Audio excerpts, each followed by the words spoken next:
दीदी दिव्यांशी ने कंजूस सेठ की ज्ञानवर्धक कथा सुनाकर श्रद्धालुओं को किया जागरूक।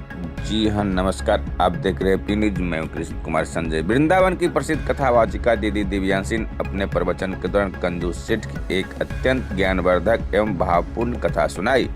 इस कथा के माध्यम से उन्होंने श्रद्धालुओं को यह संदेश दिया कि भगवान की पूजा, सेवा और दान धर्म में कभी भी कंजूसी नहीं करनी चाहिए। दीदी दिव्यांशी ने कथा में बताया कि जो व्यक्ति ईश्वर की भक्ति, सेवा और सद्कार्यों में मन, धन और श्रद्धा से योगदान देता है, उसे जीवन में अवश्य ही शुभ फल प्राप्त होते हैं। उन्होंने सरल और भावनात्मक शैली में कथा सुनाकर श्रोताओं को गहरे रूप से प्रभावित किया। कथा प्रवचन के दौरान उपस्थित श्रद्धालु भक्ति रस में डूबे नजर आए और दीदी दिव्यांशी के उपदेशों से प्रेरणा लेते दिखे। उनके प्रवचन का मुख्य उद्देश्य समाज को धर्म, भक्ति और सेवा के मार्ग पर अग्रसर करना रहा।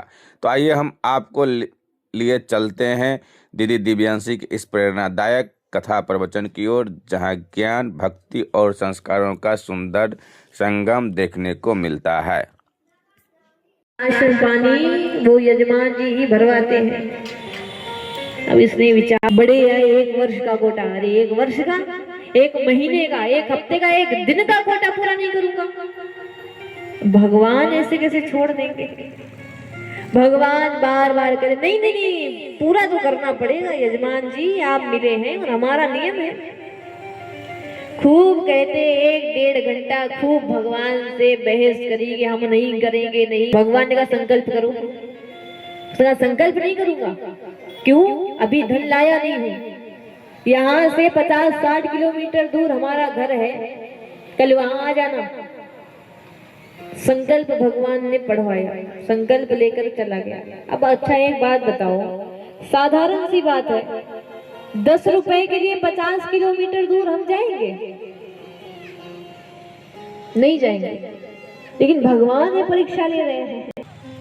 अगले दिन जैसे ही सेठ जी ने कहा था, भगवान सुबह सुबह पहुंचे, दरवाजा खटखटा रहे हैं। सेठानी जी निकल करके आए। सेठानी जी को देख करके भगवान पंडित के रूप में ही गए। हमारी यजमान जी हैं। सेठानी जी ने कहा, आपके यजमान? अरे हाँ, कल वो गंगा नहाने गए थे। कौन, आपके पति देव हैं? सेठानी ने कहा, हाँ, हम और पति देव 2 ही लोग रहते हैं, तीसरा कोई है नहीं घर में। हाँ, तो आप क्या आए? संकल्प लेकर के आए। तो हम वही अपनी दक्षिणा लेने आए हैं। सेठानी जी ने विचार किया, 50 किलोमीटर दूर से 10 रुपए लेने आए हैं, और जो हमारे पति देव 1 रुपया दान नहीं कर पाए मंदिर में, वो 10 रुपए दान करने का संकल्प लेकर आ गए। खुशी तो बहुत हुई, कंजूस पति आज दान करने का संकल्प पढ़ करके आए। अंदर गई, सुनो, कल किसी पंडा से कह करके आए थे, संकल्प पढ़ करके आए, 10 रुपए एक भी लेता। सेठ जी कहते, हाँ पढ़ करके तो आया था, लेकिन तुम्हें कैसे पता? ये बात तो मैंने किसी को नहीं बताई। सेठानी कहती, किसी को नहीं बताई, वो दरवाजे पर खड़े हैं, जाइए दीजिए जा करके। सेठ जी ने कहा, दरवाजे पर खड़ा, 50 किलोमीटर दूर से आ गया? कह दो है नहीं करते, वो बाहर गए हैं। अच्छा, एक बात याद रखिए, किसी को उधार दीजिए तो बड़ा सोच समझ करके दीजिए। क्यों? फिर देने वाला नौकर बन करके बार बार दरवाजे पर जाता है और लेने वाला तारीख पर तारीख देता है। आज नहीं हो पाएगा, परसों आइए, नरसों आइए, 4 दिन बाद आइएगा, वो मालिक बन जाएगा। उधारी अगर किसी की लेते हैं तो मालिक अगर मांगने आता है, तो बहुत जगह आज भी ऐसा होता है कि पुरुष घर में रहता है और जो उधार लेने आया है अपना कि भाई हमारा लिया था वापस करो, अब वो आपके अंदर तो नहीं जाएगा घर के कि कितने कमरे हैं और कहाँ छिपे बैठे हो। तो बच्चों से क्या कहला दिया जाता? कह दो है नहीं, बैठे घर के अंदर है लेकिन है नहीं। वही दशा भगवान तो सर्व अंतर्यामी, सब जानने वाले। भगवान ने कहा, अच्छा कहीं गए होंगे, कल आ जाएंगे। दूसरे दिन भगवान सुबह सुबह फिर पहुंचे। सेठानी ने फिर बताया। सेठ ने कहा, फिर आ गया? कल बीमार है, पैसा बीमारी में लग रहा है। सेठानी ने वही कहा, भगवान कहते अच्छा अच्छा बीमार हैं और कल आपने बताया था कि आप और आपके पति देव 2 लोग हैं, वो हमारे यजमान जी हैं, आप अच्छा डॉक्टर कहाँ लेने जाएंगे? अभी मैं जाता हूँ, अच्छे से डॉक्टर को लेकर के आता हूँ, एक बड़ा सा इंजेक्शन लगाएगा, एक बार में ही आराम मिल जाएगा। सेठ जी ने कहा रोको जा करके उस बंदे को, फालतू में बिना बीमारी के इंजेक्शन लगा कर चला जाएगा। और आजकल के डॉक्टर हैं केवल पर्ची पर दवाई लिखते हैं कि 200 रुपए 300 रुपए ले जाते हैं, तो 500 नोट टूट जाएगा 500 का। नहीं, सेठानी ने कहा आप कल आइएगा तो थोड़ा तबीयत में आराम मिलेगा तो मिलवा देंगे। भगवान 2-3 बार और गए, थक हार करके सेठ जी ने कहा जाओगे तो मर गए। सेठानी ने कहा ये आप क्या कह रहे हैं, आप जीवित हैं और 10 रुपए के लिए हम ये कहने चाहते हैं आप मर गए। सेठ जी कहते हैं मेरी पत्नी हो, पति जो कहेगा मानना पड़ेगा, जाओ जाकर के कहो मर गए। खबरदार रो करके जाना, लगना चाहिए कि वास्तव में मर गया मैं। अब चिल्लाती हुई, छाती पीटती, माथा पीटती हुई पहुंची, हाय भगवान 4 दिन पहले तो बुखार आया था, बीमार हुए, खटिया पकड़ ली, आज तो पता नहीं क्या, हाय वो तो नहीं रहे, मर गए। अब भगवान मन में मुस्कुरा रहे, इतना बड़ा ये लालची है, इतना बड़ा लोभ इसका कि मरने के लिए तैयार हो गया और 10 रुपए देने के लिए तैयार नहीं है। अब भगवान अभी भी नहीं छोड़ रहे हैं। भगवान अनेकों रूप बनाकर पूरे गांव में सबको बताकर आए, जल्दी चलो वो सेठ जी खत्म हो गए हैं, घाट पर ले जाना है, जलाना है उनको। पूरे गांव की युवतियां, पूरे पुरुष इकट्ठा होने लगे। सेठानी जी को घबराहट हुई, दौड़ कर गई, अरे 10 रुपए के चक्कर में आपने झूठ बुलवा दिया, ऐसा पंडा है पूरे गांव को बुला लाया, अब तो सबसे बोल दीजिए, दे दीजिए 10 रुपए। लोभ ऐसा, उसने कहा जल्दी से चादर डालो और जल्दी से मैं लेट जाता हूँ नीचे। विद्या आती थी, श्वास रोक सकता था, श्वास रोक करके लेट गया, ऊपर से चादर डलवा दी। सेठानी से कहा खबरदार अगर सच बोल दिया रोती रहना। रोती रही। अब तो पूरी तैयारी हो गई, अर्थी सजा दी गई, उठा करके उस सेठानी जी को बड़ी चिंता हो रही है कि अब बोले भाई मरता क्या ना करता, प्राण जाने की बात अगर आ जाएगी तो जितने पैसे होंगे, जितना धन होगा सब दे देंगे, लेकिन प्राण बचने चाहिए। भगवान विचार कर रहे, अब तो बोलेगा, बांध दिए गए, 4 लोग कांधे पर उठा लिए, फिर भी नहीं बोले सेठ जी। सबसे आगे भगवान लगे।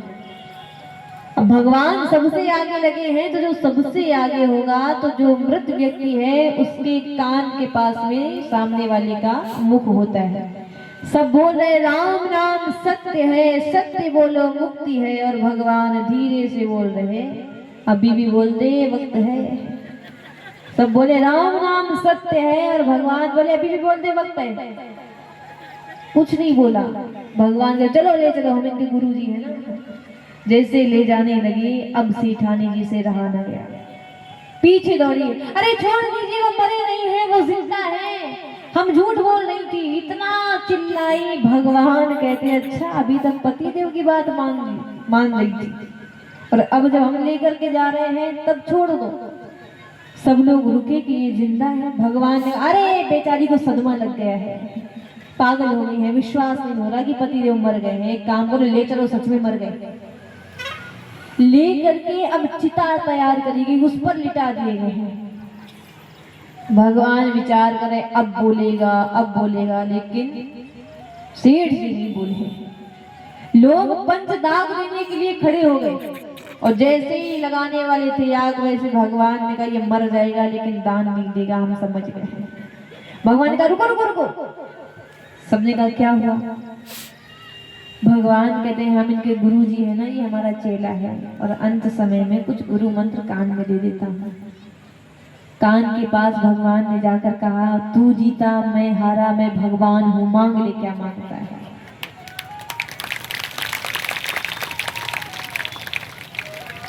भगवान ने जैसे कहा तू जीता मैं हारा, मांग ले क्या मांगता है। उस समय सेठ जी ने थोड़ी देर के लिए आंखें खोली। जैसे ही आंखें खोली, देखा कि सामने वही पट्टा है, फिर से आंखें बंद कर दी। भगवान बार बार कहते हैं अरे सच में मैं भगवान हूँ, जो मांगना हो वो मांग ले। सेठ जी कहते हैं कि यदि कुछ आप देना चाहते, काहे कृपा निधि पीछे पड़े। अब पीछे क्यों पड़ करके रह गए हैं? हम यहाँ तक पहुंच गए, हम जलकर मर भी जाएंगे लेकिन 10 रुपए नहीं देंगे। काहे कृपा निधि पीछे पड़े, निज वंश स्वभाव कहाँ मिस रही हो।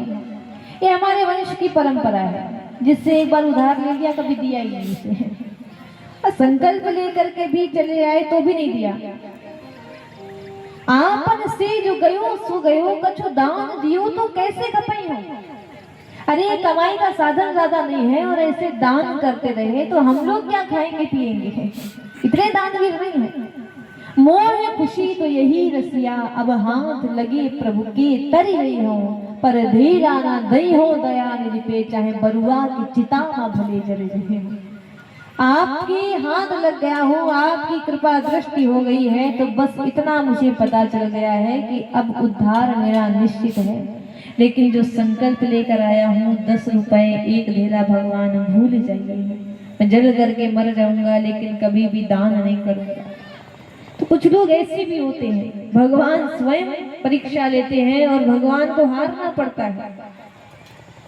हनुमान जी के साथ में ऐसा है, हनुमान जी महाराज की प्रशंसा। पति सुनु हनुमाना, का चुप साधी रहो बलवाना। कहि पति सुनु हनुमाना, का चुप साधी रहो बलवाना। पवन तनय बल पावन समाना, पवन तनय बल पावन समाना। बुद्धि विवेक विज्ञान निधाना।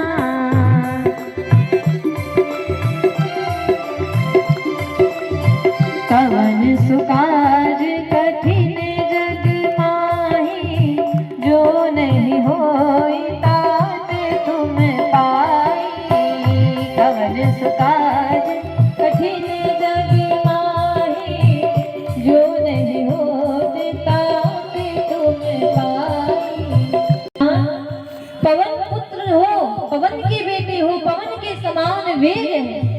ऐसा कौन सा काम है जो काम तुम कर ना पाओ, लेकिन कोई मतलब नहीं है। ज्ञानियों में अग्रगण्य हो, विवेकी परम विवेकी हो तुम। संसार में हनुमान ऐसा कौन सा काम है जो तुम कर ना पाओ ना। लेकिन हनुमान जी महाराज अभी भी बैठे हैं। तब यहाँ पर जाऊं मंत्र पड़ा, राम काजे